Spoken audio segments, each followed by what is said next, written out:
خصوصا على أفضلهم وخاتم النبيين محمد الأمين وعلى آله وأصحابه أجمعين.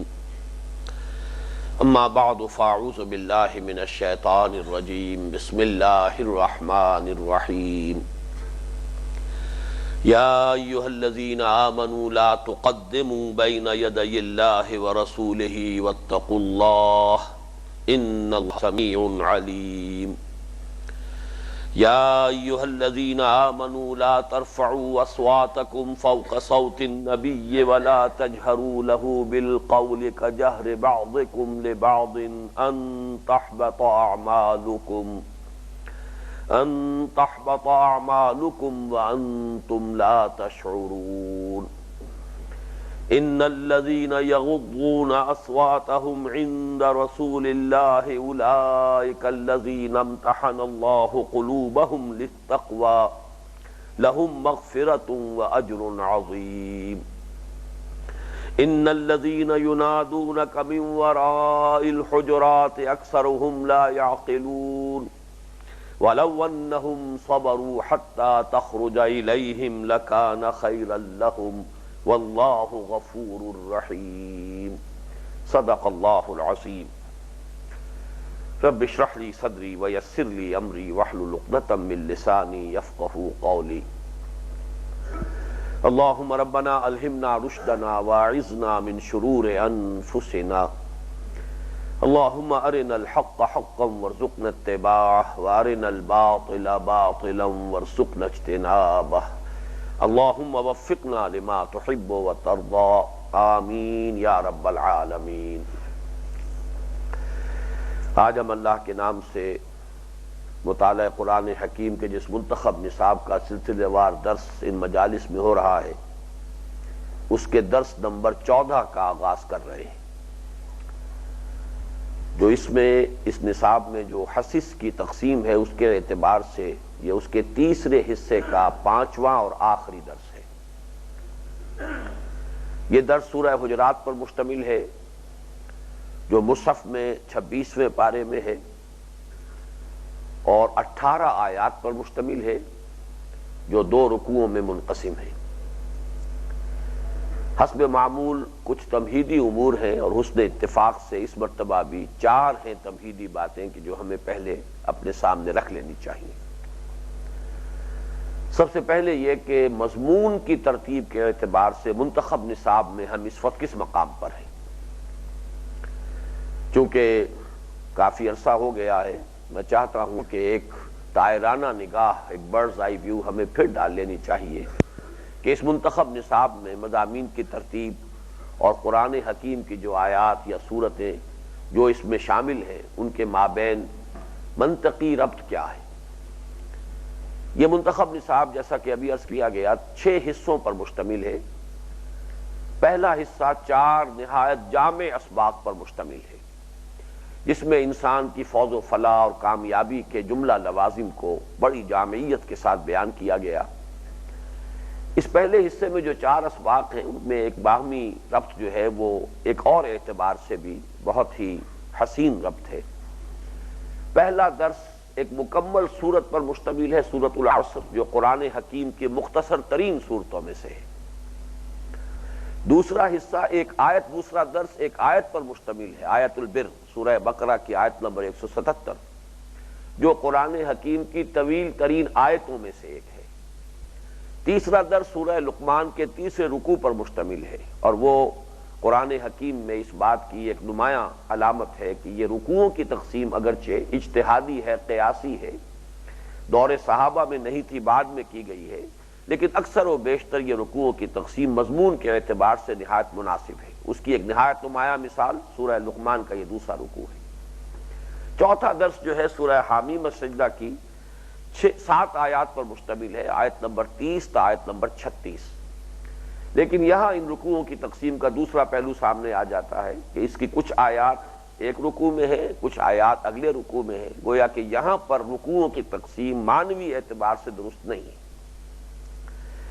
حصہ دوم میں اب بحث شروع ہوئے، ایمان کے مباحث کا آغاز ہوا. اس میں 5 اسباق ہیں. سب سے پہلے سورہ فاتحہ ام القرآن اساس القرآن 7 آیات پر مشتمل مکمل سورت. پھر سورہ آل عمران کی آیات 190 تا 195 6 آیات پر مشتمل. تیسرا درس سورہ نور کا مکمل رکوع 5واں رکوع. یہ پھر ایک نمایاں مثال ہے کہ رکوعوں کی تقسیم بہت مناسب ہے اکثر و بیشتر مقامات پر. چوتھا درس مکمل سورہ تغابن، اور 5واں اور آخری درس جو ہے حصہ دوم کا وہ سورہ قیامہ، وہ بھی مکمل ہمارے منتخب نصاب میں شامل ہے.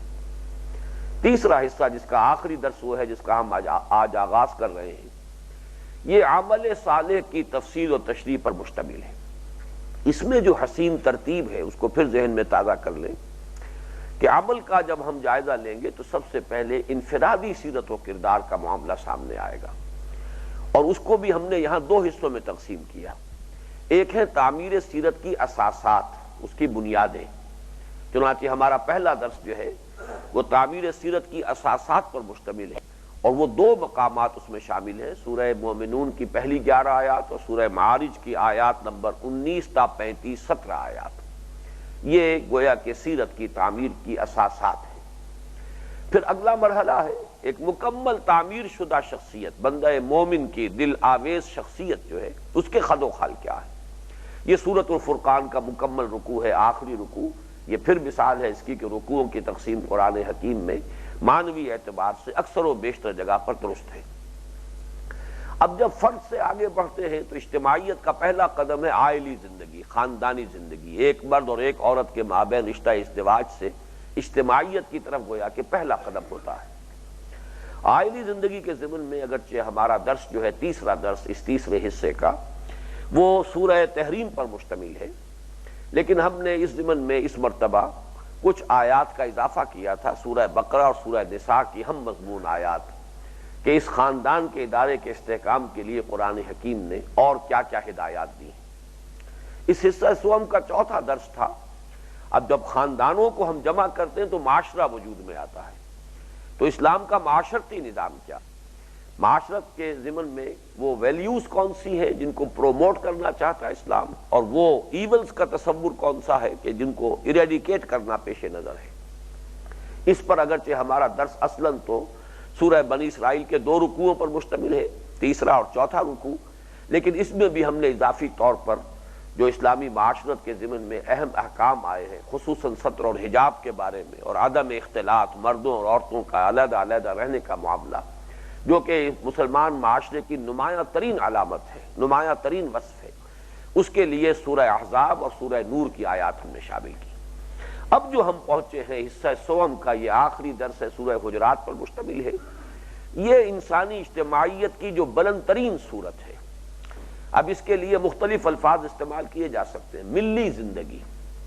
سیاسی زندگی، ریاستی زندگی، قومی زندگی.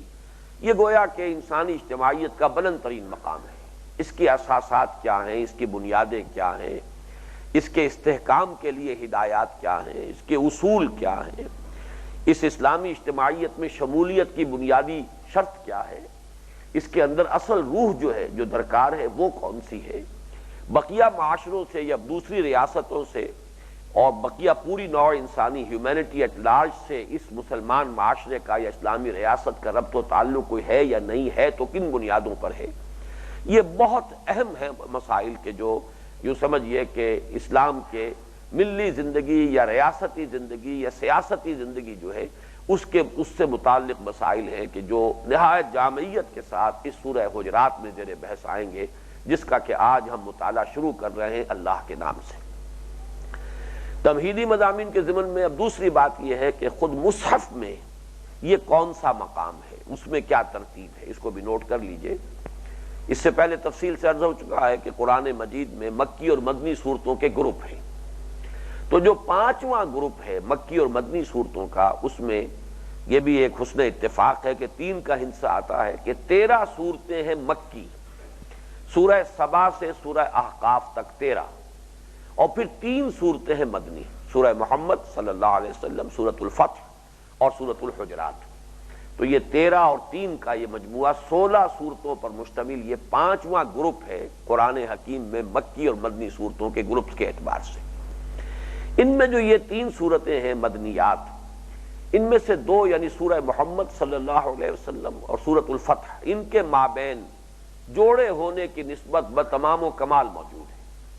اور ایک دوسری بات یہ نوٹ کر لیجئے کہ یہ ثلث اخیر ہے قرآن مجید کا، اگر تین حصے کیے جائیں تو آخری تیسرا حصہ یہ ہے، آخری تہائی جس میں یہ صورتیں ہیں، اور پہلا ثلث جو ہے اس میں سورہ انفال اور سورہ توبہ کا ایک جوڑا ہے۔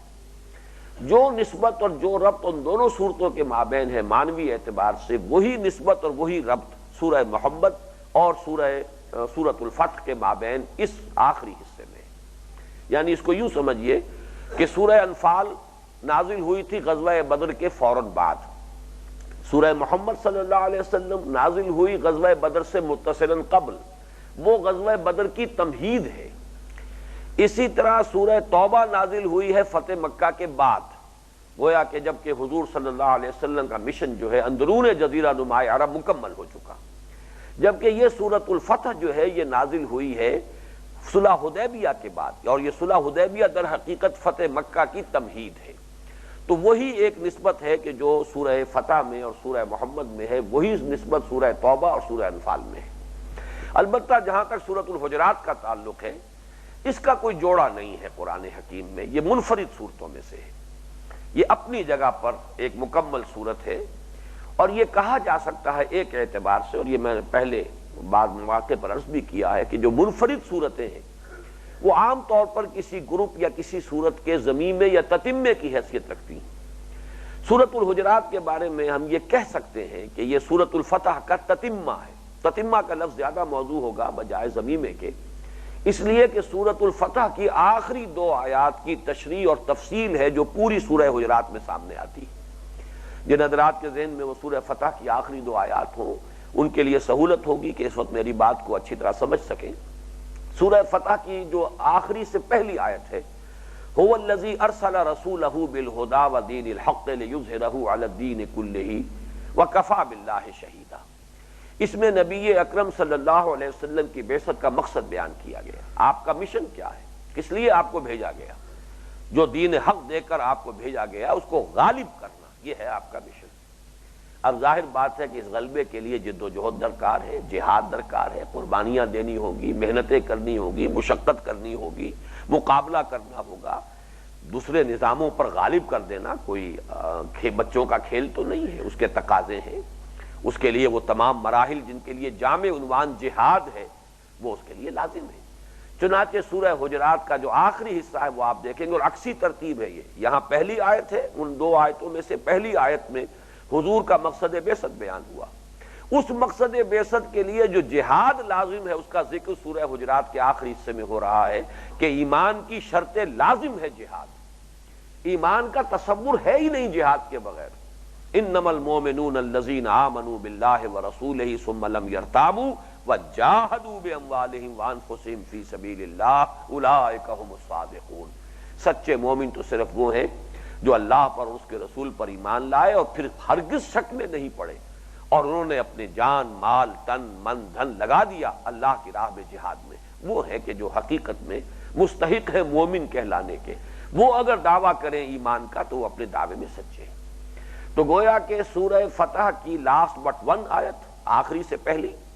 سورہ حجرات کا آخری حصہ، یہ ایک دوسرے کے ساتھ بڑی گہری مناسبت ہے۔ اب یہ جہاد کون کرے گا؟ ظاہر بات ہے کہ مسلمان جو ایمان کے دعوے دار ہیں ان کا کام ہے جہاد کریں، اور جب تک مسلمانوں کی اپنی ملی زندگی، جماعتی زندگی، اجتماعی زندگی مستحکم نہیں ہوگی تو جہاد کے تقاضے پورے نہیں ہو سکتے۔ یہ تو اجتماعیت جو ہے مضبوط ہو، مستحکم ہو، تبھی جہاد کے تقاضے پورے ہو سکتے ہیں۔ لہذا جو آخری آیت ہے جو سورہ فتح میں فرمایا گیا، محمد الرسول اللہ والذین معہ اشداء علی الکفار رحماء بینہم تراہم رکعا سجدا یبتغون فضلا من اللہ ورضوانا، یہ ہے وہ جماعت، محمد الرسول اللہ، محمد اللہ کے رسول صلی اللہ علیہ وسلم، اور جو لوگ آپ کے ساتھ ہیں، ان لوگوں کے مابین اب کیا تعلق ہونا چاہیے، حضور کے رسول ہونے کے تقاضے کیا ہیں، امت کو ان کے ساتھ کیا معاملہ کرنا چاہیے، کس طرح ان کا ادب کرنا چاہیے، کس طرح تعظیم کرنی چاہیے، کس طرح ان کے چشم و ابرو کے اشاروں کو دیکھ کر چلنا چاہیے، اور پھر مسلمانوں کو باہم کس طرح رہنا چاہیے، ان کی باہمی محبت، رافت، الفت کس طرح کی ہو، اور اس باہمی محبت اور الفت میں جو چیزیں رخنا انداز ہو سکے، جو بھی ان کے اندر کہیں پر رخنے پیدا کر سکے، ان کا سد باب کس طور سے کیا جائے، یہ مضمون ہے سورہ حجرات کے پہلے دو حصوں کا۔ تو معلوم ہوا کہ پوری سورہ حجرات اس اعتبار سے سورہ فتح کی آخری دو آیات کے مفاہیم کی تشریح اور تفصیل پر مشتمل ہے۔ اب آئیے یہاں پہ ایک ضمنی بات اور نوٹ کر لیں، یہ میں نے پہلے بھی کئی دفعہ توجہ دلائی ہے کہ قرآن حکیم میں اہم ترین مضامین اکثر و بیشتر ضمنی طور پر آتے ہیں۔ اس کی وجہ کیا ہے؟ قرآن مجید ایک خاص کانٹیکسٹ میں نازل ہوا ہے، زمان و مکان کا ایک خاص پس منظر ہے، ایک خاص جغرافیائی ماحول ہے، ایک خاص تاریخی دور ہے نوع انسانی کی تاریخ کا، خاص زمان و مکان کا ایک فریم ہے کہ جس میں قرآن نازل ہوا ہے۔ اب جو لوگ اس کے مخاطب اول تھے اور جو حالات اس وقت انہیں درپیش تھے، اکثر و بیشتر معاملات میں تو گفتگو انہی سے کے حوالے سے ہو رہی ہے، انہی کے بارے میں ہو رہی ہے۔ البتہ انہی کے بین جس کو آپ بٹوین دی لائنز بھی کہہ سکتے ہیں، لیکن وہ صحیح نہیں ہے تو صریح الفاظ میں، لیکن یہ کہ بحیثیت مجموعی اگر کہا جائے تو یہ بات درست ہوگی کہ ضمنی طور پر ان باتوں سے کے بارے میں گفتگو کرتے ہوئے کہ جو بالفعل اس وقت معاشرے میں سامنے موجود تھیں، اور ان کے حوالے سے بات کرتے ہوئے درمیان میں کوئی جملے آ جائیں گے، کوئی الفاظ آ جائیں گے، کہیں کوئی ضمیمے کے طور پر کوئی مضمون آ جائے گا جو اس کانٹیکسٹ میں تو اتنا زیادہ اہم نہیں تھا، لیکن ابدی اعتبار سے، تعویل عام جس کو ہم کہتے ہیں، اس کے اعتبار سے وہ نہایت اہم ہے۔ اس پہلو سے اہم ترین مضامین، اہم ترین فلسفیانہ مضامین، وہ اکثر و بیشتر جو ہے اسی طریقے سے اس کی ایک مثال یہ ہے کہ سورہ حجرات جو ہے وہ مسلمانوں کی حیات ملی کے بارے میں اہم ترین اور جامع ترین صورت ہے، لیکن یہاں ہم مصحف کے اندر ہم اس کو ایک بارے میں یہ کہہ رہے ہیں کہ اس کی حیثیت ایک ضمیمے کی ہے، ایک تتمے کی ہے، وہ در حقیقت سورہ فتح کی دو آیات کی تشریح و تفصیل پر مشتمل ہے۔ تیسری بات اب یہ نوٹ کیجئے سورہ مبارکہ کے بارے میں کہ اس کا تاریخی پس منظر کیا ہے۔ اس تاریخی پس منظر کے حوالے سے ہمیں تعویل خاص کا علم حاصل ہوتا ہے جس ماحول میں یہ سورت نازل ہوئی۔ صاف ظاہر ہو رہا ہے کہ یہ سورت اس دور میں نازل ہوئی ہے کہ جب کہ فتح کا آغاز ہو چکا تھا، یعنی جسے صلح حدیبیہ کو فتح مبین خود قرآن مجید نے قرار دیا ہے، انا فتحنا لک فتحا مبینا۔ یوں سمجھئے کہ یہ ٹرن آف دی ٹائڈ، یہ ٹیبلز ٹرن ہو گئی ہیں صلح حدیبیہ کے بعد۔ اس سے پہلے تک ابھی مسلمانوں کی حیثیت وہ نہیں تھی جو صلح حدیبیہ کے بعد ہو گئی، اس لیے کہ پورے عرب میں ایک دم چرچا ہو گیا کہ اب تو محمد صلی اللہ علیہ وسلم والذین معہ they are a power to reckon with. قریش نے صلح کر لی۔ صلح کرنے کے معنی کیا ہے کہ وہ یا کہ تسلیم کر لیا ان کو، جیسے کہ آج کل آپ کو معلوم ہے کب سے یہ مسئلہ چلا آ رہا ہے، 50 برس ہونے کو آئے، اسرائیل کو تسلیم کر لینا جو ہے یہ سب سے بڑا مسئلہ ہے۔ ابھی تک جو ہے صرف ایک ملک ہے عرب ممالک میں سے یا مسلمان ممالک میں سے نمایاں کہ جس نے تسلیم کیا، وہ مصر، بڑی بھاری جو ہے قیمت اس نے دی ہے، اگرچہ اس کے لیے کچھ اس سے قیمت وصول بھی ہوئی ہے کہ اس نے اپنا سرائے سینہ جو ہے واپس حاصل کر لیا، لیکن یہ کہ بقیہ تمام عرب ممالک سے ایک وقت میں وہ کٹ گیا تھا جب اس نے اسرائیل کو تسلیم کیا۔ تو تسلیم کر لینا دشمن کو، یہ دشمن کی بہت بڑی کامیابی ہے۔ قریش نے تسلیم کر لیا محمد کو صلی اللہ علیہ وسلم صلح حدیبیہ کے ذریعے سے، یہ گویا کہ محمد الرسول اللہ صلی اللہ علیہ وسلم کی بہت بڑی فتح تھی، اخلاقی فتح تھی۔ انا فتحنا لک فتحا مبینا، اسی لیے فتح مبین کہا گیا اسے۔ اس کے بعد سے حالات ایک دم بدل گئے۔ اب جو مختلف قبائل تھے جنہیں اعراب کہتا ہے قرآن مجید، بادیہ نشین، انہوں نے ہوا کا رخ دیکھ لیا کہ اب بدل گیا ہے، اب صورتحال تبدیل ہو گئی ہے، لہذا انہوں نے اس کے مطابق اپنے آپ کو ڈھالا، اپنا رویہ بھی بدلا۔ اب وہ جوق در جوق آ کر حضور کے ساتھ اب مصالحت کر رہے ہیں یا مفاہمت کر رہے ہیں یا ایمان لا رہے ہیں۔ وہ تو فتح مکہ کے بعد اب یہ جو پروسیس ہے اپنے منطقی انتہا کو پہنچے گا، لیکن فتح مکہ سے پہلے ہی حالات کا رخ تبدیل ہو چکا تھا۔ اس کے بعد تو فتح مکہ کے بعد تو وہ کیفیت ہوئی ہے اذا جاء نصر اللہ والفتح ورأیت الناس يدخلون فی دین اللہ افواجا، اب فوج در فوج لوگ آ رہے ہیں، لیکن یہ کہ اس کی ایک عکس جو ہے شروع ہو چکا تھا فتح مکہ سے قبل صلح حدیبیہ کے بعد۔ لیکن یہ لوگ جو ایمان لا رہے تھے، ظاہر بات ہے کہ جو کہ حالات کے رخ کو بدلتا دیکھ کر ایمان لا رہے تھے، یہ وہ ایمان نہیں تھا اکثر و بیشتر حالات میں کہ جو ان لوگوں کا تھا کہ جو مکے میں ایمان لائے تھے، جبکہ ایمان لانے کے معنی یہ تھے کہ ہر طرح کے مصائب کو دعوت دینا ہے، ہر طرح کی تکالیف کا آغاز ہو جائے گا۔ تو اس اسلام اور اس اسلام میں، یا اس ایمان یا اس ایمان میں زمین و آسمان کا فرق تھا۔ اب یہ لوگ جو تھے جو بغیر لڑے بھڑے ایمان لے آئے، حالات کے رخ کو تبدیل ہوتے دیکھ کر، یہ بسا اوقات آ کر حضور پر اپنا احسان بھی جتلاتے تھے کہ دیکھیے جی ہم تو بغیر لڑے بھڑے ایمان لے آئے ہیں، تو گویا کہ ہمارے ساتھ تو امتیازی سلوک ہونا چاہیے، ہمارے تو کوئی خصوصی حقوق ہونے چاہیے، جس کا کہ ذکر ہے سورہ حجرات کے اختتام پر، یمنون علیک ان اسلموا قل لا تمنوا علی اسلامکم بل اللہ یمن علیکم ان ہداکم للایمان ان کنتم صادقین۔ اے نبی، یہ آپ پر احسان دھر رہے ہیں کہ ایمان لے آئے، آپ ان سے کہیے کہ تمہارا کوئی احسان مجھ پر نہیں ہے، مجھ پر کوئی احسان نہ دھرو اپنے اسلام کا، بلکہ اللہ کا احسان مانو کہ اس نے تمہیں ایمان کے راستے پر ڈال دیا ہے، ایمان کا راستہ دکھا دیا ہے۔ اللہ کا احسان مانو، نہ یہ کہ تم اپنا احسان مجھ پر دھر رہے ہو۔ اسی طرح یہ بھی کان کھول دیے گئے کہ تم یہ نہ سمجھنا کہ ایمان لے آئے ہو۔ قالت الاعراب آمنا قل لم تؤمنوا ولكن قولوا اسلمنا ولما يدخل الايمان في قلوبكم۔ یہ بدو کہتے ہیں ہم ایمان لے آئے، نبی ان سے کہہ دیجئے تم ایمان ہرگز نہیں لائے ہو، بس یہ کہہ سکتے ہو کہ تم نے اسلام قبول کر لیا، تم نے اطاعت قبول کر لی ہے، تم اسلام لے آئے ہو۔ اس سے آگے اگر دعویٰ کرتے ہو تو بڑے مغالطے میں ہو تم، ابھی ایمان تو تمہارے دلوں میں داخل بھی نہیں ہوا۔ ظاہر بات ہے یہی وہ لوگ تھے، ان میں سے جو خاص طور پر وہ قبائل کے سردار تھے، چودھری لوگ تھے، وہ جب آتے تھے تو ویسے بھی عرب کا عام بدو جو ہے وہ بڑا ہی غیر مہذب، بہت ہی اکھڑ قسم کے لوگ ہوتے تھے، تو حضور کے ہاں آ کر بھی ان کا طرز عمل وہی رہتا تھا، اور وہ بڑی بے ادبی کے ساتھ بھی، گستاخی کے ساتھ بھی پیش آتے تھے۔ پھر یہ کہ اپنی باتیں منوانا چاہتے تھے، بجائے اس کے کہ یہ دیکھیں کہ حضور کی رائے کیا ہے، منتظر رہیں کہ حضور کا کیا منشا ہے، حضور کا رخ کیا ہے، آپ کیا سوچ رہے ہیں، جس کو آپ کہتے ہیں پری ایمپٹیو میئر کے طور پر اپنی رائے پہلے سے پیش کر دینا تاکہ اس کو پہلے اب اس پر غور کیا جائے۔ تو اس طرح کا جو ان کا طرز عمل تھا بے ادبی کا، اور یہ کہ اپنی بات منوانے کی کوشش کرنا، چنانچہ سورہ حجرات کے پہلے حصے میں آپ دیکھیں گے کہ فرمایا گیا یا ایھا الذین آمنوا لا ترفعوا اصواتکم فوق صوت النبی ولا تجہروا له بالقول کجہر بعضکم لبعض ان تحبط اعمالکم وانتم لا تشعرون۔ یہ در حقیقت ان کا وہی انداز تھا، وہی عام بدویانہ انداز، اور وہ چونکہ حقیقت ایمان سے بہرور نہیں ہوئے تھے، وہ تو اسلام تو لے آئے تھے، لہذا حضور کا مقام کیا ہے، وَاعْلَمُوا أَنَّ فِيكُمْ رَسُولَ اللَّهِ، جانو سمجھو اس بات کو کہ تمہارے مابین جو ہے یہ تمہارے سامنے بیٹھے ہوئے یہ محمد ابن عبداللہ تو ہیں، لیکن ان کی اصل حیثیت کیا ہے، رسول اللہ ہے۔ یہ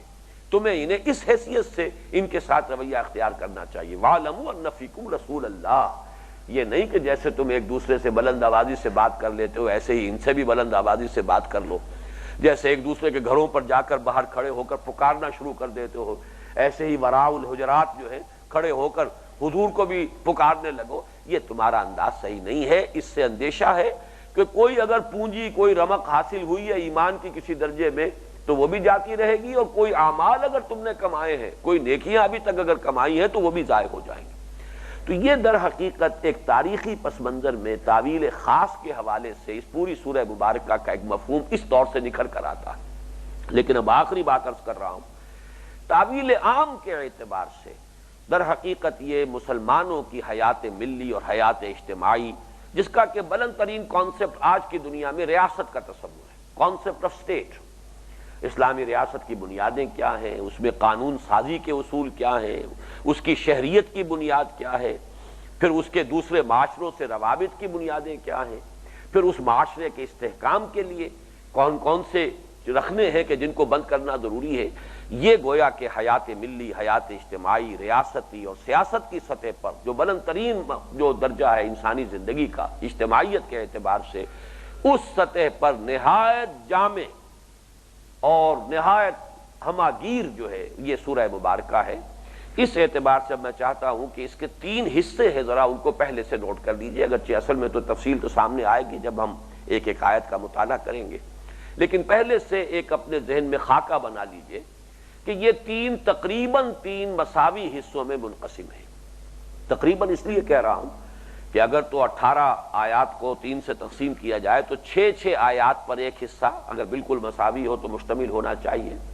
چنانچہ آخری حصہ جو تیسرا ہے وہ واقعتاً پوری 6 آیات پر مشتمل ہے، لیکن پہلے اور دوسرے حصے کے مابین ذرا فرق ہے۔ پہلا حصہ 7 آیات پر مشتمل ہے، دوسرا 5 آیات پر مشتمل ہے، اور پہلے اور دوسرے حصے میں ایک اور بات بھی ہے، تیسرا حصہ ڈسٹنکٹلی بالکل علیحدہ ہے، اپنے مضمون کے اعتبار سے خود مختفی ہے، علیحدہ ہے، ڈسٹنکٹ ہے، لیکن یہ کہ یہ جو دو حصے ہیں انٹرلاکڈ ہیں آپس میں، وہ اس طرح کے پہلے حصے میں 5 آیات ابتدائی ہیں اور اس کے بعد پھر 6ٹھی آیت نہیں ہے، پھر 7ویں اور 8ویں آیت ہے، 7 آیتیں اس طرح بنتی ہیں۔ دوسرے حصے میں پہلے 6ٹھی آیت ہے، پھر 7ویں اور 8ویں آیتیں نہیں ہیں، پھر 9، 10، 11، 12 اس طریقے سے گویا کہ یہ دو حصے آپس میں انٹرلاکڈ ہیں۔ اور تیسری بات یہ نوٹ کیجئے کہ ان تینوں حصوں میں دو مضامین ہیں بنیادی طور پر کہ جو بیان ہوئے۔ پہلے حصے میں اسلام کی حیات ملی یا اسلامی ریاست کی 2 بنیادیں یا 2 ستون جن پر اجتماعی زندگی کھڑی ہے، اس کی پوری عمارت جو ہے 2 ستونوں پر کھڑی ہے۔ ایک ستون ہے قانونی اور دستوری، اللہ اور اس کے رسول کی بلا استثناء بے چون و چرا اطاعت، یہ ہے دستور قانون کا معاملہ۔ یہاں ساری بحث ہوگی عقل اور منطق کے حوالے سے، اس لیے کہ قانون کا معاملہ ہے، یہاں جذبات سے سروکار نہیں ہو سکتا، یہاں انسان کے ذاتی احساسات، انفرادی احساسات زیر بحث نہیں آئیں گے۔ قانون کا تعلق، دستور کا تعلق خالص عقل اور منطق کے ساتھ ہے۔ دوسری بنیاد ہے کہ جو تہذیب و ثقافت کے لیے بنیاد ہے، اور تہذیب اور ثقافت میں ظاہر بات ہے کہ انسان کے احساسات، جذبات، جو لطیف تر عواطف انسان کے اندر ہیں، ان کا بھی اس سے تعلق ہے۔ بہرحال یہ دونوں بنیادیں اپنی جگہ پر برابر اہمیت کی حامل ہیں۔ کوئی نظام اجتماعی محض قانون کی بنیاد پر مستحکم نہیں ہو سکتا، اس لیے کہ انسان صرف عقل اور منطق ہی کا پیکر نہیں ہے، اس میں عواطف، میلانات، احساسات، جذبات، یہ تمام چیزیں موجود ہیں۔ اس اعتبار سے جب تک کہ دونوں کے لیے مستحکم بنیادیں فراہم نہ کی جائیں تو حیات ملی مستحکم نہیں ہوگی، اسلامی ریاست کا استحکام حاصل نہیں ہو سکے گا۔ تو ایک نوٹ کر لیجئے، یہ الفاظ جو ہے یہ میں چاہتا ہوں کہ ذہن میں یہ تو پوری طریقے سے جو کندہ ہو جائیں یہ الفاظ، کہ ایک بنیاد ہے دستوری اور قانونی، دوسری بنیاد ہے تہذیبی اور ثقافتی۔ اس میں جیسا کہ میں عرض کر چکا ہوں، پہلی 5 آیات اور اس کے بعد 6ٹھی کو چھوڑ دیجئے، 7ویں اور 8ویں آیت۔ دوسرے حصے میں یہ ہے اسلامی اجتماعیت میں رخنوں کا سد باب کیسے کیا جائے۔ اس ضمن میں ایک عجیب ترتیب ہے اس سورہ مبارکہ میں کہ کل 8 احکام آئے ہیں، لیکن ان میں سے 2 احکام، ویسے تو قرآن مجید کا کوئی حکم، اللہ کا کوئی حکم چھوٹا نہیں ہو سکتا، سب حکم بڑے ہیں، لیکن باہمی ایک نسبت ہو سکتی ہے۔ قرآن مجید کے بعض احکام بہت اہم ہیں، بہت بڑے ہیں، بعض احکام ان کی نسبت سے، اپنی جگہ وہ بھی بہت بڑے ہیں، ان کی نسبت سے چھوٹے ہیں، ان کی نسبت سے کم اہم ہیں۔ اس کے لیے یہاں پر جو بات سامنے آئے گی وہ یہ ہے کہ 2 حکم تو بہت اہم ہیں، بہت بڑے ہیں، چنانچہ پوری ایک آیت ان پر مشتمل ہے۔ چنانچہ اس سورہ مبارکہ کی آیت نمبر 6 میں ایک حکم آیا ہے، اور پھر اس کے بعد آیت نمبر 9 میں ایک حکم آیا ہے۔ 6 حکم وہ ہیں جو چھوٹے ہیں ان کی نسبت سے، اور ان کی تقسیم یہ ہے کہ ایک آیت میں 3 احکام آئے۔ اس طریقے سے 2 آیتیں وہ ہو گئیں، 2 یہ ہو گئیں، جن میں چھوٹے احکام ہیں، ایک آیت میں 3، اور ان دونوں کو پھر انٹرلاک کرتی ہے۔ درمیان میں ایک آیت آتی ہے کہ جو در حقیقت اس استحکام کے لیے روح باطنی کا درجہ رکھتی ہے۔ یہ استحکام، یہ احکام بھی ہے، ان پر عمل کرو تاکہ تمہاری حیات ملی مستحکم رہے، تمہاری قومی زندگی میں رخنے نہ ہو، تمہاری جماعتی زندگی جو ہے وہ مضبوط رہے۔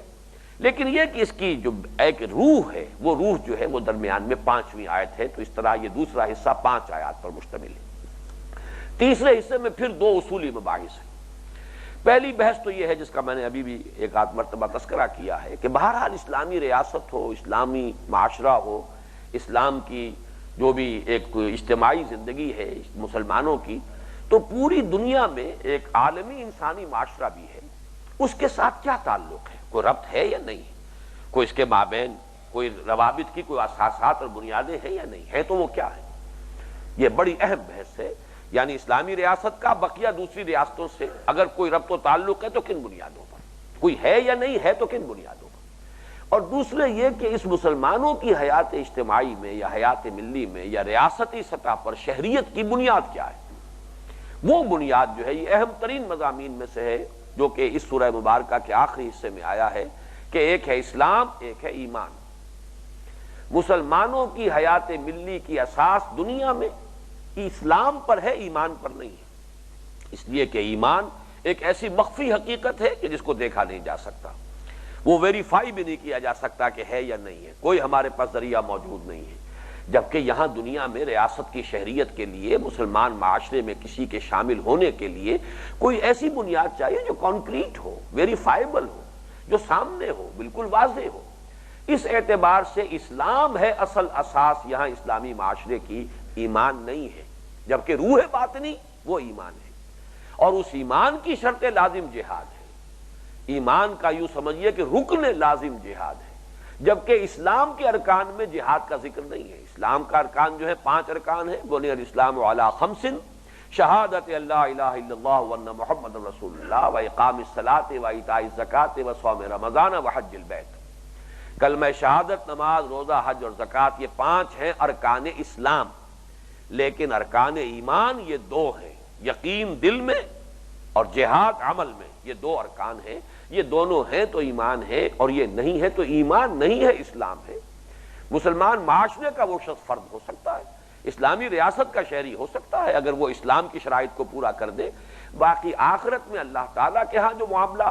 جو فیصلہ ہوگا، اس کی بنیاد یہ اسلام نہیں بلکہ ایمان ہوگی۔ یہ ہے، میں نے ایک اجمالی جو ہے آپ کے سامنے ایک نقشہ رکھ دیا ہے کہ اتنے اہم مضامین ہیں جو اس سورہ مبارکہ کی 18 آیات میں زیر بحث آئے ہیں۔ اب آئیے کہ ہم اللہ کا نام لے کر آغاز کر رہے ہیں اس سورہ مبارکہ کے لفظ بلفظ مطالعے کا۔ پہلی آیہ مبارکہ ہے یا ایھا الذین آمنوا لا تقدموا بین یدی اللہ ورسولہ واتقوا اللہ ان اللہ سمیع علیم۔ اہل ایمان، مت آگے بڑھو یا مت آگے بڑھاؤ اپنے آپ کو اللہ اور اس کے رسول کے سامنے، اور اللہ کا تقوی اختیار کرو، یقیناً اللہ سب کچھ سننے والا اور سب کچھ جاننے والا ہے۔ یہ آیت مبارکہ سب سے پہلے ذرا ہم تفسیر کے جو بنیادی مسائل ہوتے ہیں اس کے اعتبار سے چند مسائل پر گفتگو کر لیں۔ سب سے پہلی بات یہ کہ یا ایھا الذین آمنوا کا جو صیغہ خطاب ہے،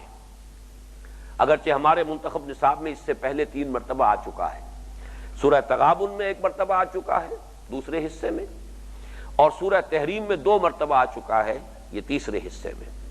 لیکن میں نے اس لفظ پر گفتگو کو اس سورہ مبارکہ کے درس تک ملتوی کیا ہوا تھا، اس لیے کہ یہ سورہ مبارکہ قرآن مجید میں اس اعتبار سے بہت نمایاں ہے کہ کل 18 آیات ہیں جن میں 5 مرتبہ یا ایھا الذین آمنوا، یا ایھا الذین آمنوا، یا ایھا الذین آمنوا، 5 مرتبہ اس کی تکرار ہوئی۔ اس میں جو لفظی ترجمہ تو ہوگا اے وہ لوگوں جو ایمان لائے ہو، لیکن اصل میں سمجھ لیجئے کہ یہ اصل میں صیغہ خطاب ہے مسلمانوں سے۔ پورے قرآن میں یا ایھا الذین اسلموا کہیں نہیں آیا، اے وہ لوگوں جو اسلام لے آئے، یا ایھا المسلمین کہیں نہیں آیا۔ جہاں بھی خطاب ہے یا ایھا الذین آمنوا، یہاں تک کہ منافقوں سے بھی خطاب جو ہے یا ایھا الذین آمنوا سے آیا ہے۔ گویا کہ جو بھی مسلمان ہیں، لیگلی جو بھی مسلمز ہیں، جو بھی قانوناً مسلمان ہیں، امت مسلمہ اس میں شامل ہیں، ان میں یقیناً سچے اور پکے مومن بھی ہیں، ان میں ایسے لوگ بھی ہیں کہ جن کا ایمان تو ہے لیکن کچا ہے، اتنا پختہ نہیں ہے، ضعیف ہے، ہم جیسے لوگ۔ پھر ان میں ایسے بھی لوگ ہیں جن کا تذکرہ آئے گا اسی سورہ مبارکہ کی آیت نمبر 13 میں کہ گویا کہ 0 لیول پر ہے، نہ ایمان ہے نہ نفاق ہے، اور پھر ان میں منافقین بھی ہیں، ہر دور میں رہے ہیں۔ جب حضور کے دور میں تھے کہ جس سے زیادہ بہتر دور کا کوئی تصور نہیں کر سکتے، خیر امتی قرنی ثم الذین یلونہم ثم الذین یلونہم، جب اس دور میں منافقین تھے تو اور کون سا دور ہوگا جس میں منافقین نہیں ہوں گے۔ وہاں اگر حال یہ تھا کہ تقریباً تہائی نفری جو ہے، ایک اگر ہم اس کے لیے پیمانہ جو ہے مقرر کر لیں کہ 1000 افراد نکلے تھے مکے سے حضور کے ساتھ غزوہ احد کے موقع پر، ان میں سے 300 واپس آ گئے، یہ اگر ظاہری پیمانہ سامنے رکھیں تو گویا کہ تہائی نفری تو بہرحال وہاں ایسے لوگوں پر مشتمل تھی جنہیں ہم سچے مومن نہیں کہہ سکتے۔ کیسے ممکن ہے کوئی سچا مومن اور حضور کو چھوڑ کر آ جائے اور حضور کے سامنے دیکھے کہ دشمن جو ہے کیل کانٹے کے ساتھ لیس ایک لشکر جو ہے، لشکر جرار 3000 کا لشکر جو ہے، کوئی معمولی لشکر نہیں تھا، اور وہاں وہ چھوڑ کر آ جائے، تو معلوم ہوا کہ اس دور میں بھی تھے، تو ظاہر بات ہے کہ اس دور میں تو ان کی اکثریت بھی ہو تو کوئی ایسی بات نہیں ہے کہ جس کو ہم سمجھیں کہ یہ بڑی کوئی خلاف قیاس بات ہے۔ اس اعتبار سے مسلمانوں میں مومنین صادقین بھی ہوں گے، ہمیشہ رہے، ہمیشہ رہیں گے، ذرا ضعیف ضعفاء بھی ہوں گے، کمزور ایمان والے، وہ 0 لیول والے بھی ہوں گے، کہ ایمان بھی نہیں تو نفاق بھی نہیں، لیکن یہ کہ منافقین بھی ہوں گے۔ ان سب کے لیے خطاب کا صیغہ ہے یا ایھا الذین آمنوا، یہ صیغہ مشترک ہے۔ دیکھنا ہوتا ہے کہ کن سے گفتگو ہو رہی ہے، یہ سیاق و سباق سے پتہ چلتا ہے، جو بات آگے کہی جا رہی ہے اس کے حوالے سے پتہ چلتا ہے۔ جیسے کہیں فرمایا گیا یا ایھا الذین آمنوا آمنوا باللہ ورسولہ والکتاب الذی نزل علی رسولہ والکتاب الذی انزل من قبل، اے اہل ایمان، ایمان لاؤ اللہ پر اور اس کے رسول پر۔ اب آپ غور کیجئے کیا مراد ہے اس سے، کہ معلوم ہوتا ہے کہ پہلا ایمان جو ہے وہ قانونی ایمان ہے، کوئی سطحی ایمان ہے، کوئی صرف زبانی کلامی ایمان ہے۔ اب اس سے خطاب کیا جا رہا ہے، لیکن یہ کہ اب کہا جا رہا ہے کہ حقیقتاً ایمان لاؤ۔ اس طرح سورہ صف کی آیت یا ایھا الذین آمنوا هل ادلکم علی تجارۃ تنجیکم من عذاب الیم تؤمنون باللہ ورسولہ وتجاہدون فی سبیل اللہ باموالکم وانفسکم، اے اہل ایمان کیا تمہیں وہ تجارت بتائی جائے کہ جو تمہیں دردناک عذاب سے چھٹکارا دلا دے؟ ایمان لاؤ اللہ پر اور اس کے رسول پر، اور کھپا دو اپنی جانیں اور اپنے مال اللہ کی راہ میں، اللہ کی راہ میں جہاد کرتے ہوئے، یہی تمہارے حق میں بہتر ہے اگر تم سمجھو۔ تو معلوم ہوا کہ اندازہ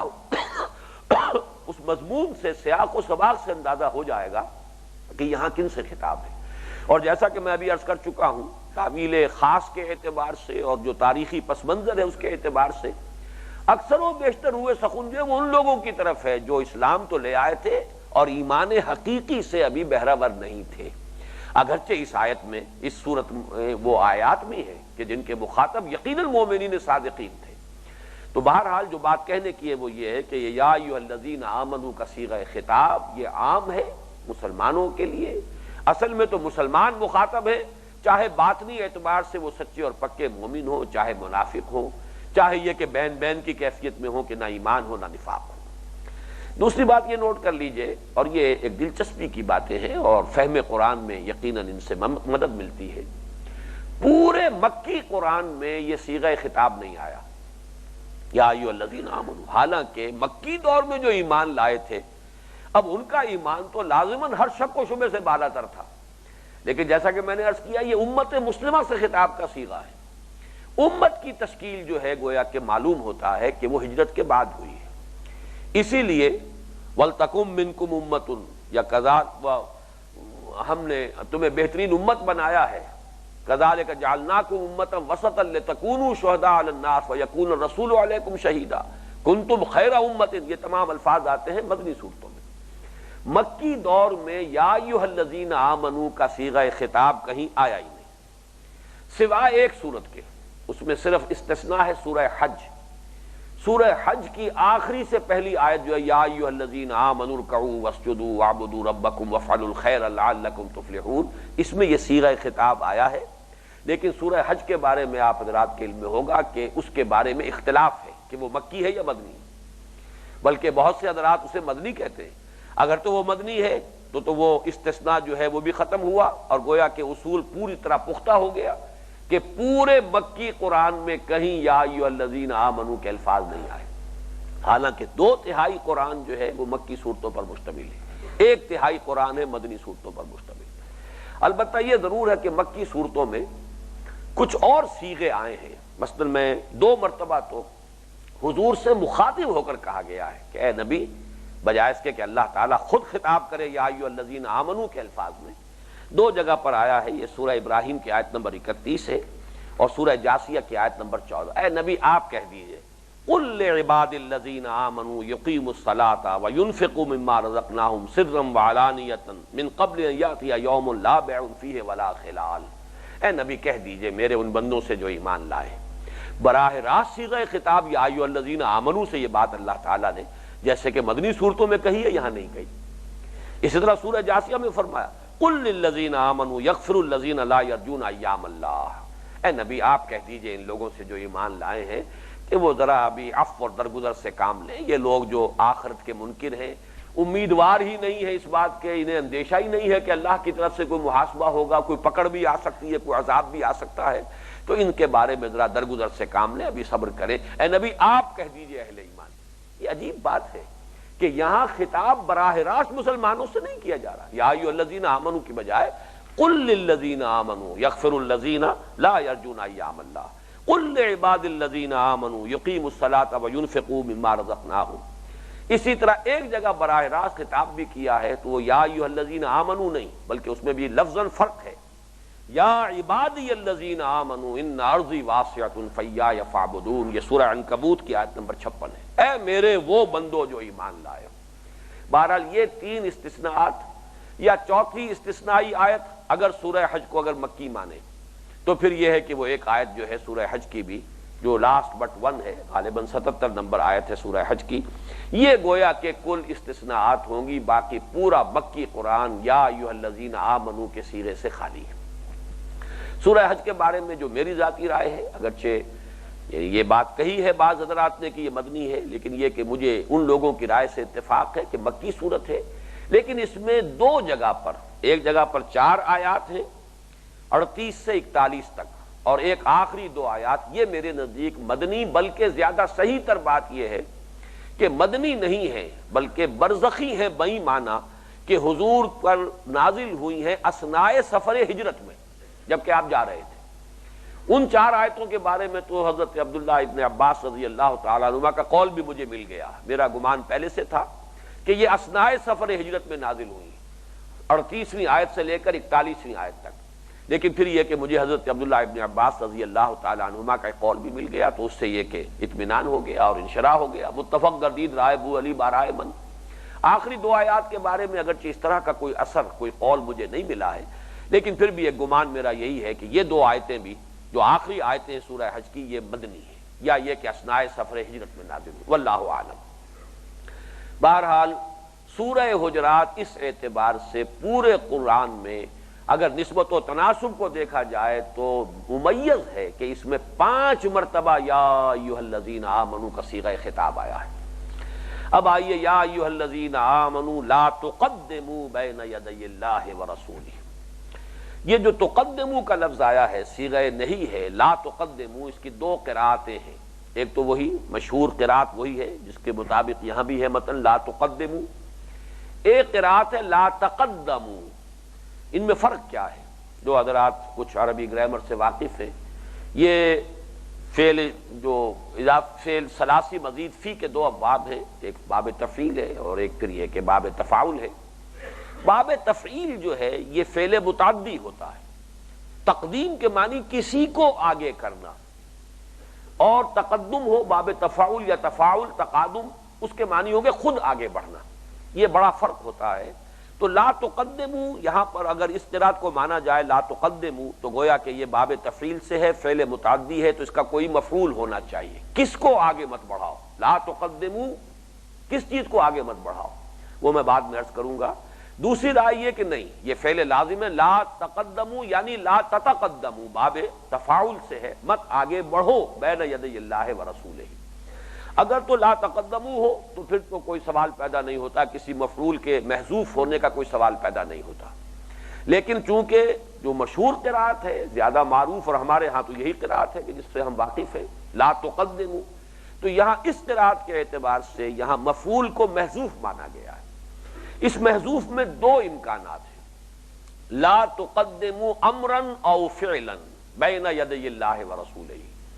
مت بڑھاؤ کسی معاملے کو یا کسی فعل کو اللہ اور اس کے رسول کے آگے۔ وہ جو میں نے عرض کیا تھا تعویل خاص کے ضمن میں کہ یہ جو لوگ تھے جو ایمان تو لے آئے، اسلام لے آئے، اور وہ ایک حالات کا تقاضا اور جو حالات بدلتے ہوئے حالات کے رخ کو پہچان کر، ہوا کا رخ دیکھ کر ایمان لے آئے، لیکن حقیقت ایمان سے ابھی بہرہ نہیں تھے۔ ان لوگوں میں وہ تہذیب ابھی پیدا نہیں ہوئی تھی، وہ اسلامی ثقافت جو ہے پختہ نہیں ہوئی تھی جس میں کہ حضور کے لیے ادب ہو، بلکہ یہ کہ وہ اکثر و بیشتر اپنی بات پہلے سے پیش کر دیتے تھے، اپنی رائے کو سامنے لے آتے تھے، گویا کہ ان کے دلوں میں خواہش یہ ہوتی تھی کہ ہماری رائے بالا تر رہے، ہماری بات جو ہے آگے رہے۔ تو اس پر گویا کہ یہاں پر پکڑ کی جا رہی ہے، لا تقدموا امرا او فعلا، اس لیے کہ یہ ایک نفسیاتی بات ہوتی ہے کسی بھی جماعتی زندگی میں۔ ویسے تو یہ کہ ایک تاریخی اعتبار سے چونکہ میرے بعض تجربات ہیں اس حوالے سے کہہ رہا ہوں، ایسا بھی ہوتا ہے بعض اوقات کہ کسی جماعت کا کوئی صدر ہے، امیر ہے، وہ کوئی موقف اختیار کر چکا، اب وہ جماعت والوں کے لیے ایک مشکل پیدا ہو جائے گی کہ فرض کیجئے اکثریت کی رائے اس کے خلاف بھی ہے، تب بھی مسئلہ پیدا ہو جاتا ہے کہ ہمارا امیر یا ہمارا لیڈر، ہمارا رہنما، قائد جو ہے وہ تو یہ موقف اختیار کر چکا، اب اگر اسے بدلیں گے تو اس سے بڑی پیچیدگی پیدا ہوگی، اس کی جو ہے اس کی شخصیت کو نقصان پہنچے گا، اس کی حیثیت مجروح ہوگی۔ اسی طرح کسی قائد یا امیر کے لیے بھی کہ فلاں شخص نے یہ بات کہہ دی ہے، اب اس کو رد کرنے میں، اور ظاہر بات ہے کہ دنیاوی اعتبار سے مختلف لوگوں کا مختلف مقام اور مرتبہ ہوتا ہے، حیثیت ہوتی ہے، اہمیت ہوتی ہے۔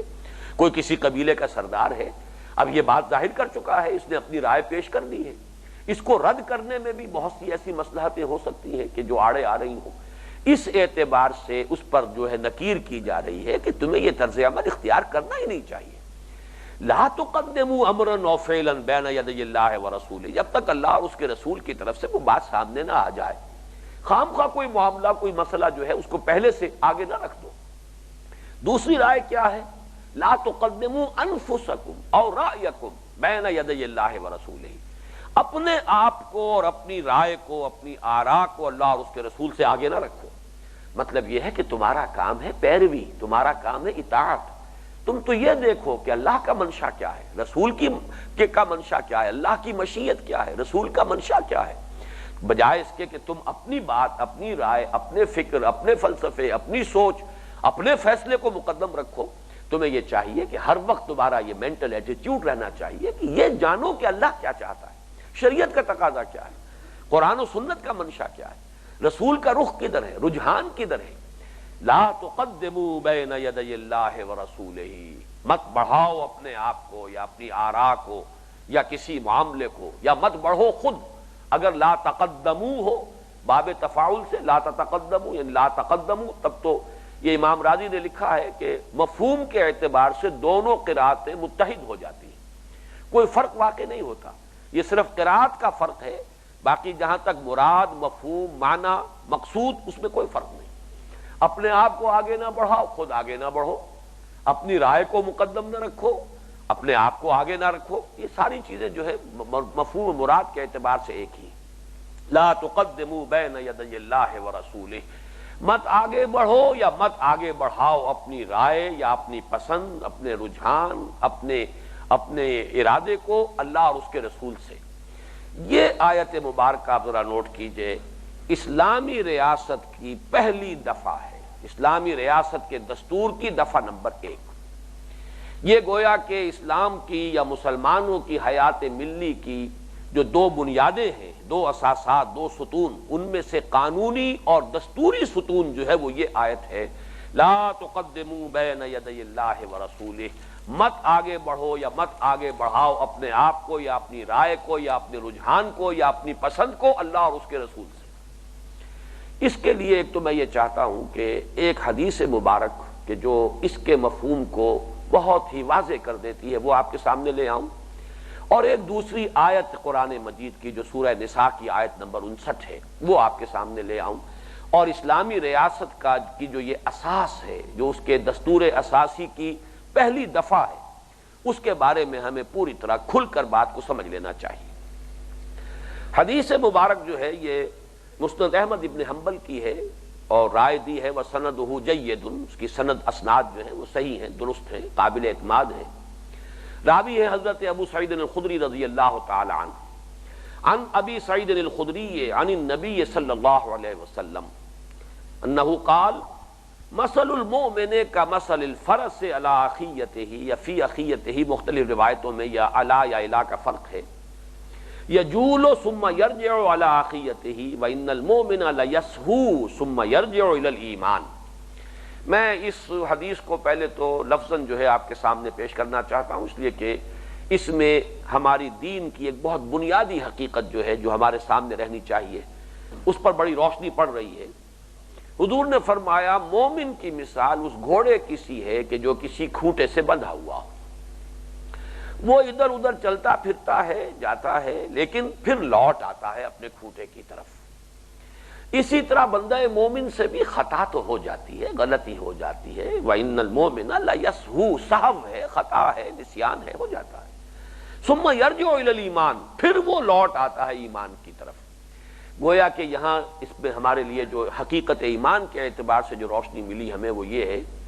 کہ گناہ یا معصیت اللہ کے کسی بھی حکم سے سرتابی ایک اعتبار سے ایمان کی نفی ہے۔ جب توبہ انسان کرتا تو گویا ایمان کی طرف لوٹ رہا ہے۔ یہ بات ہم بڑی تفصیل سے دیکھ چکے ہیں سورہ فرقان کے آخری رکوع کے حوالے سے کہ توبہ کو تجدید ایمان قرار دیا گیا ہے، جہاں 3 بڑے بڑے گناہوں کا تذکرہ آیا، والذین لا يدعون مع اللہ الہا آخر ولا يقتلون النفس التي حرم اللہ الا بالحق ولا يزنون ومن يفعل ذلك يلقى اثاما يضاعف له العذاب يوم القیامة ويخلد فيه مهانا الا من تاب وآمن وعمل عملا صالحا فأولئك يبدل اللہ سیئاتهم حسنات وكان اللہ غفورا رحیما ومن تاب وآمن وعمل صالحا، جو لوگ توبہ کریں، من تاب الا من تاب وآمن وعمل عملا صالحا، سوائے ان کے جو توبہ کریں اور ایمان لائیں۔ گویا کہ توبہ جو ہے جیسے کہ اس حدیث میں آیا ہے کہ ان المؤمن لیسہو ثم یرجع الی الایمان، پھر وہ ایمان کی طرف لوٹتا ہے۔ تو گویا کہ توبہ جو ہے در حقیقت اثر نو ایمان لانے کے مترادف ہے یا تجدید ایمان کے مترادف ہے۔ اب اس کو ذرا جو اصل جو میں جس حوالے سے اس حدیث کو جس بحث میں لایا ہوں اس کا اب مطلب سمجھیے۔ مومن، ظاہر بات ہے کہ مسلم مومن ایک پابند انسان ہوتا ہے، وہ اس معنی میں آزاد نہیں کہ جو چاہے کرے، بلکہ یہ کہ جب اللہ کو مانا ہے تو اللہ کے احکام کی پابندی کرنی ہے، اللہ کے رسول پر ایمان لایا تو اللہ کے رسول کے احکام جو ہے واجب الاذعان ہے، واجب الاطاعت ہے، قرآن کو مانا ہے، قرآن کے حکم جو ہے ان کی پیروی کرنی ہے، اس کے حلال ہی پر اکتفا کرنی ہے، اس کے حرام میں منہ نہیں مارنا ہے۔ ما آمن بالقرآن من استحل محارمہ، جو شخص قرآن کی حرام کردہ کسی شے کو اپنے لیے حلال ٹھہرا لے اس کا کوئی ایمان نہیں ہے قرآن پر۔ معلوم یہ ہوا کہ بندہ مومن ایک پابند انسان ہے، اللہ کے احکام کا پابند، رسول کے احکام کا پابند، قرآن کے احکام کا پابند۔ عام جو تصور دنیا میں آزادی کا ہے وہ آزادی مسلمان کو میسر نہیں ہے۔ اگر وہ مسلمان ہے حقیقتاً تو پھر وہ پابند انسان ہے۔ یہ پابندی جو ہے کسی اور انسان کی طرف سے عائد شدہ نہیں ہے، یہ حاکم و محکوم کی تقسیم نہیں ہے۔ کوئی انسان حاکم نہیں، کوئی انسان محکوم نہیں، تمیز بندہ و آقا فساد آدمیت ہے۔ پابندی جو بھی ہے اللہ اور اس کے رسول کی طرف سے ہے۔ اب اس میں اس مثال کو میں ذرا ایکسٹینڈ کیا کرتا ہوں اسلام کے اس ریاستی نظام کو سمجھانے کے لیے کہ فرض کیجئے کھلا میدان ہے اور آپ کا وہ جو گھوڑا ہے آپ یہ چاہتے ہیں کہ وہ ذرا بھاگے دوڑے بھی، بالکل اسے کھوٹے کے ساتھ اس طرح نہ باندھ دیا جائے کہ وہ کچھ حرکت نہ کر سکے۔ تو فرض کیجئے کہ 100 گز لمبی رسی سے آپ نے اس گھوڑے کو اس کھوٹے کے ساتھ باندھ دیا۔ نتیجہ کیا نکلا؟ 100 گز ریڈیس کا ایک دائرہ وجود میں آ جائے گا جس میں یہ گھوڑا آزاد ہے، شمال میں چلا جائے 100 گز تک، جنوب میں چلا جائے 100 گز تک، مشرق میں چلا جائے 100 گز تک، مغرب میں چلا جائے 100 گز تک، 100 گز تک نہ جانا چاہے 50 گز تک جائے، کہیں اس میں چکر کھاتا رہے، کہیں بالکل کھوٹے کے ساتھ آ کر لگ کر بیٹھ جائے، اس میں بالکل آزاد، کوئی پابندی نہیں۔ لیکن 101واں گز نہیں آئے گا، نہ مشرق میں، نہ مغرب میں، نہ شمال میں، نہ جنوب میں۔ یہ ہے در حقیقت پابندی اور آزادی کا حسین امتزاج۔ اسی کے حوالے سے اسلامی ریاست کی بنیادی نوعیت کو سمجھا جا سکتا ہے۔ یہ بنیادی نوعیت یعنی پابندی اور آزادی کا ایک امتزاج ہے کہ پابندی جو بھی ہے وہ دائرہ ہے اللہ اور اس کے رسول کے احکام کا، اس سے باہر آپ نہیں جا سکتے۔ اسی کو حدود اللہ کہا جاتا ہے، وَمَن يَتَعَدَّ حُدُودَ اللَّهِ، جو اللہ کے حدود سے تجاوز کر جائے گا تو پھر وہ تو ظاہر بات ہے کہ فاسقون ہیں وہ، اور یہ جو لوگ جو اس کا روش اختیار کریں گے گویا کہ وہ حقیقت کے اعتبار سے دائرہ اسلام سے باہر جا رہے ہیں۔ یہ دائرہ اسلام ہے، اللہ اور اس کے رسول کے حدود کا دائرہ دائرہ اسلام ہے۔ البتہ اس دائرے کے اندر آزاد ہے، یہاں اب آپ فیصلہ کر سکتے ہیں، یہاں امرہم شورا بینہم آئے گا، یہ تمہارا اپنا ہے، یہ مباحات کا دائرہ ہے، اس میں کوئی چوائس جو ہے اس میں ضروری نہیں ہے کہ کوئی ایک ہی فرد کی بات مانی جائے، بلکہ یہ ہے کہ یہ جو بھی ایوولوشن ہوا ہے، سوشل ایوولوشن، اس میں آپ بڑے وسیع پیمانے پر مشاورت کا نظام قائم کیجئے، جن کو آج کل کی اصطلاح میں جمہوری اقدار کہتے ہیں۔ اعلیٰ ترین جمہوری اقدار کو بروئے کار لایا جا سکتا ہے، لیکن اس دائرے کے اندر اس سے باہر نہیں، اس لیے کہ 100% لوگ مل کر بھی اللہ کے کسی حکم کو ساقط نہیں کر سکتے۔ 100% جو ہے میجورٹی کا کیا سوال کہ 51% جو ہے وہ اس کے اندر کوئی ترمیم کر سکے، 100% لوگوں کو بھی یہ حق حاصل نہیں ہے کہ حدود سے تجاوز کر سکے۔ البتہ حدود کے اندر آپ کثرت رائے کو فیصلہ کن کر لیجئے، آپ کاؤنٹنگ آف ووٹس کے حوالے سے طے کر لیجئے۔ یہ ہے در حقیقت اسلامی ریاست کی بنیاد، اس کے دستور کی۔ اور میں یہاں پہ ایک بات عرض کرنا چاہتا ہوں کہ واقعہ یہ ہے کہ ایک دفعہ جو پاکستان کے دستور میں شروع سے چلی آ رہی ہے، پہلے دستوری خاکے سے لے کر سن 56 سے لے کر آج تک، اگرچہ اس میں کچھ تبدیلیاں ہوئی ہیں، تدریجاً کچھ اس نے آگے ترقی کی ہے، لیکن یہ کہ الفاظ اس دفعہ کے جو ہیں وہ محسوس ہوتا ہے کہ اس آیہ مبارکہ کی صحیح ترجمانی کی ہے جس نے بھی کی۔ No legislation will be done repugnant to the Quran and the Sunnah۔ قرآن اور سنت کے منافی کوئی قانون سازی نہیں کی جائے گی۔ گویا کہ یہاں حدود ہیں، لمٹس ہیں، قانون سازی ہو سکتی ہے لیکن قرآن اور سنت کی حدود کے اندر ریپگننسی کا جو ہے معاملہ کہ جو منافی ہو جائے قرآن و سنت کے، بس وہ آخری حد ہے، اس سے آگے تجاوز نہیں کر سکتے۔ تو جس نے بھی یہ دفعہ اس کے الفاظ، بہرحال ایکسپرٹس ہوتے ہیں اور بہت صلاحیتوں والے لوگ ہوتے ہیں، اس کا جو ایک منطقی نتیجہ نکلتا ہے، وہ ہمارا وقت ختم ہو رہا ہے، اگلی نشست میں تفصیل سے عرض کروں گا، بہت اہم ہے، لیکن یہ کہ اس وقت صرف یہ نوٹ کر لیجئے کہ یہ دفعہ جو پہلے تو صرف ڈائریکٹیو پرنسپلز میں تھی، آپریٹو کلازز میں تھی ہی نہیں، جسٹیسیبل نہیں تھی، اس کی بنیاد پر کسی عدالت کا کنڈا نہیں کھٹکھٹایا جا سکتا تھا، یہ مرحوم صدر ضیاء الحق صاحب نے اسے جزوی طور پر آپریٹو کیا، اسے لے آئے دستور کے اندر اور اس کے لیے ایک پروسیس بھی معین کر دیا۔ پہلے وہ شریعت کورٹس جو تھیں وہ صوبائی لیولز پر تھیں، پھر آخر وہ فیڈرل شریعت کورٹ، اور فیڈرل شریعت کورٹ کو اختیار دے دیا گیا کہ وہ طے کر سکتی ہے کہ کوئی قانون کلی یا جزوی طور پر کتاب و سنت کے منافی ہے یا نہیں۔ اگر منافی ہے وہ فیصلہ دے دے گی، وہ کل عدم ہو جائے گا۔ لیکن یہ کہ انہوں نے 4 اس کے اوپر پابندیاں ایسی عائد کر دیں، 2 ہتھکڑیاں 2 بیڑیاں اس کو ایسی پہنا دی کہ گویا کہ ورچولی وہ ڈیفنکٹ ہو گئی،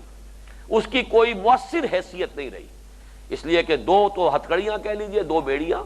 ایک تو یہ کہ آئلی قوانین تک بھی بات نہیں کر سکتی فیڈرل شریعت کورٹ، دوسرا بہت بڑا اور اہم ترین معاملہ مالی معاملات پر بات نہیں کر سکتی فیڈرل شریعت کورٹ، تیسرے دستور پاکستان مستثنیٰ ہے، دائرے سے خارج ہے فیڈرل شریعت کورٹ کے، اور چوتھے جو بھی عدالتی قوانین ہیں، پروسیجرل لاز ہیں عدالتی، وہ بھی اس عدالت کے دائرے سے باہر ہیں۔ تو گویا کہ 2 ہتھکڑیاں 2 بیڑیاں پہنا دی، لیکن اصولی طور پر ہم کہہ سکتے ہیں کہ ایک پیش رفت ہوئی ہے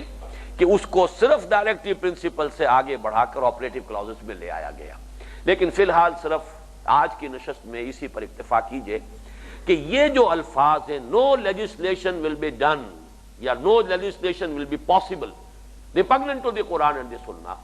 یہ گویا کہ لازمی دفعہ ہے، یہ دفعہ نمبر 1 ہے کسی بھی ملک کے دستور اساسی میں۔ اگر یہ دفعہ معین ہو بغیر ایکسیپشن کے، بغیر استثناء کے، بغیر لیمیٹیشنز کے، بغیر ریزرویشنز کے، تو پھر یہ گویا کہ وہ ریاست، کوئی بھی وہ ریاست ہو، وہ اسلامی ریاست کہلانے کی مستحق ہو جائے گی۔ یہ بالکل ایسے ہی ہے کہ جیسے کوئی شخص کہے اشہد ان لا الہ الا اللہ واشہد ان محمد رسول اللہ، تو وہ شخص مسلمان ہو گیا۔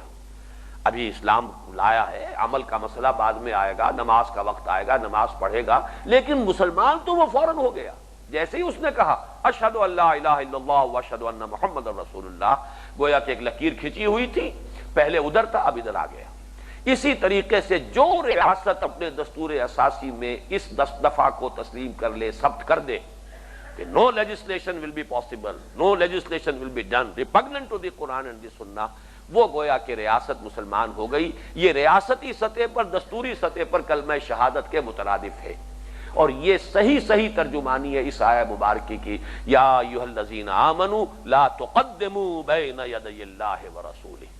بارک اللہ لی ولکم فی القرآن العظیم ونفعنی وإیاکم بالآیات والذکر الحکیم۔